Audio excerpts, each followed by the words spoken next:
दोस्तों, मैं आपका दोस्त मोहम्मद हसीब तो एक बार फिर मिडिल ईस्ट की रिपोर्ट लेकर के हाजिर हूँ। अमेरिका ने ईरान को धमकी दी है, अगर ईरान इसराइल पर हमला करेगा तो इसराइल का जवाब बहुत तगड़ा होगा और बहुत ख़तरनाक होगा।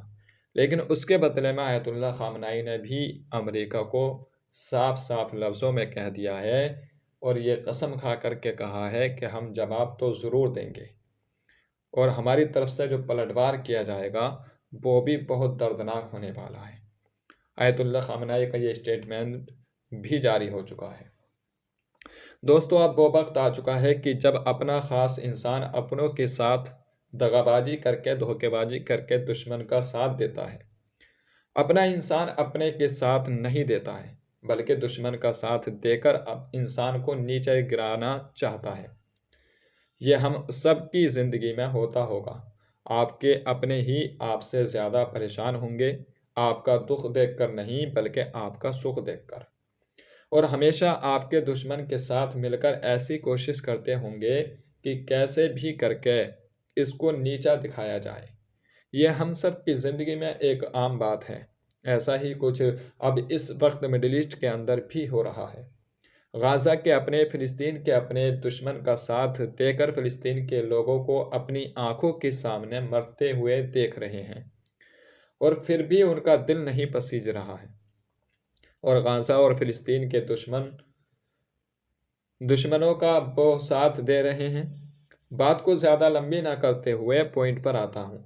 अमेरिका ने ईरान को धमकी दी है मिडिल ईस्ट के अंदर बैठकर। मिडिल ईस्ट में सबसे ज़्यादा इस्लामिक देश हैं, इसके बावजूद भी मिडिल ईस्ट के देशों को ही अमेरिका धमकी दे रहा है।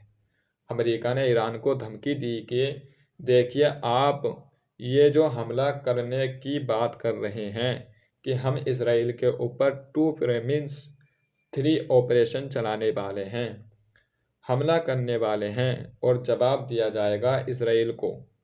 अगर आप ऐसी गलती करते हैं तो फिर आप एक बात समझ लीजिए कि इसराइल का जो पलटवार होगा, इसराइल का जो जवाब होगा वो इतना तगड़ा होगा कि आप झेल नहीं पाओगे।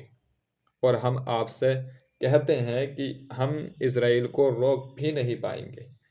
आप अगर हमला करते तो हमले के जवाब में इसराइल आपके ऊपर बड़ा हमला ज़रूर करेगा। हम इसराइल को रोक नहीं पाएंगे। अमेरिका ने यह चेतावनी दे दी है आयतुल्लाह ख़ामनाई को और कहा कि आप हमला ना करें। ये बात क्यों कह रहा है अमेरिका?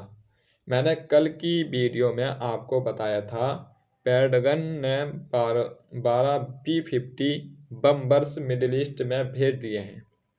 12 B-52 बम बेशक मिडिल ईस्ट में तैनात हो चुके हैं। अमेरिका ने 2 B-50 बम्बर्स को कतर के अल उबैदा एयर बेस पर भी तैनात किया है। अमेरिका ने कतर के एयर बेस पर 2 बम शक तैनात करके स्टेटमेंट जारी किया कि हमने इन बम्बर्स को कतर के एयर बेस पर इसलिए तैनात किया है ताकि ईरान अगर कोई हमला करता है तो हम अपने लोगों की आत्मरक्षा के लिए, अपने सैनिकों की आत्मरक्षा के लिए इन बम्बर्सों का इस्तेमाल करके ईरान के ऊपर हमला कर सकें। अमेरिका जो कोसों दूर बैठा हुआ है मिडिल ईस्ट से, उसको मिडिल ईस्ट के अंदर पनाह कौन दे रहा है? यही इस्लामिक देश दे रहे हैं और इसीलिए ये सब लोग गुलाम बने हुए हैं इसराइल के।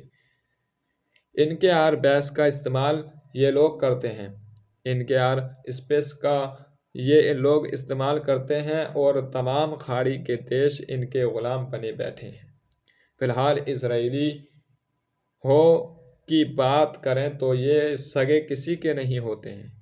इटली की जो प्रधानमंत्री हैं जोर्जिया मेलोनी, मोसाद के एजेंट ने उनकी ऑफिशियल की जासूसी करके उनका पर्सनल डाटा हैक कर लिया, पर्सनल डाटा चुरा लिया। जोर्जिया मेलोनी का और उनके ऑफिस के कुछ कर्मचारियों का, सीनियर अधिकारियों का, और उनके बाद उनके ब्लैकमेल किया। जबरन वसूली करने का प्लान मोसाद के एजेंट का था और जबरन वसूली वो करना भी चाहते थे। जोसिया लोनी और उसके ऑफिशियल थे, लेकिन भनक लग गई और अब तक 4 गिरफ्तार इटली के अंदर मोसाद के एजेंट की हो चुकी है। दर्जनों ऐसे मोसाद के एजेंट इटली के अंदर मौसाद हैं जो उसी के सरकार के खिलाफ जासूसी कर रहे हैं। यूरोप के अंदर भी अब तेजी के साथ मोसाद अपना पैर पसार रहा है, लेकिन पकड़ा भी जा रहा है। तो ये सगे किसी के नहीं हैं। ये इटली वगैरह सब इसराइल का साथ दे रहे हैं, लेकिन उन्हीं के जासूसी में ये लोग लगे हुए हैं। ये लोग इसलिए जासूसी करते हैं अपनों की भी, जो इनके दोस्त होते हैं, ताकि कुछ ऐसा डेटा मिल जाए, कुछ ऐसी चीज़ें मिल जाएं ताकि ये हमें कभी भी छोड़कर ना जा सकें और हमेशा हमारे गुलाम बनकर रहें। खाड़ी के देश हैं, इन्हीं की तो आपको मालूम ही है कि सबके सब पैसे वाले हैं, काम धाम से कोई मतलब नहीं है इनकी, ना तो अपनी कोई सेना है, इन्हीं के ऊपर निर्भर है। अमेरिका की सेनाएं इनके देश में तैनात रहती हैं और ये उनके ग़ुलाम बने रहते हैं। अपने आप मस्ती के साथ बिरयानी खाते हैं। आयतुल्लाह खामनाई ने कल भी एक बहुत लंबा चौड़ा स्टेटमेंट दिया। अमेरिका ने चेतावनी दी कि आप हमला करोगे तो जवाब बहुत तगड़ा आएगा। आयतुल्लाह खामनाई ने कहा कि जवाब तो ज़रूर दिया जाएगा, हम इज़राइल को ऐसे छोड़ेंगे नहीं। इज़राइल ने जो हमारे ठिकानों पर हमला किया है, हम इज़राइल को ऐसे छोड़ेंगे नहीं। हम कसम खाते हैं कि जवाब बहुत कठोर दिया जाएगा। गाज़ा का एक आंकड़ा आप लोगों को बता देता हूँ कि गाज़ा के अंदर इज़राइल ने 3759 नरसंहार किए, ऐसे हमले किए जिसमें बहुत ज़्यादा लोग मारे गए हैं। 3759 हमलों में ऐसे हैं जिसमें बहुत सारे लोग मारे गए हैं और 171 ऐसे बच्चे थे इन हमलों में जिनकी मौत हुई, जो पैदा हुए और पैदा होने के फ़ौरन बाद दुनिया को अलविदा कह दिया। दोस्तों, ये बहुत ही ख़तरनाक आंकड़ा है और ये जो इस वक्त जंग छिड़ हुई है, ये रुकने का नाम नहीं ले रही है। अमेरिका ने ईरान को धमकी ज़रूर दी है, लेकिन आयतुल्लाह खामनाई ने भी कसम खा ली है कि हम इसराइल पर हमला ज़रूर करेंगे। तो आज की कुछ रिपोर्ट यही थी जो मैंने आपके सामने पेश की। उम्मीद करता हूँ कि आपको पसंद आया होगी। पसंद आई तो चैनल को सब्सक्राइब ज़रूर कर लें। मिलते हैं नेक्स्ट वीडियो में, जब तक के लिए खुदा हाफिज़।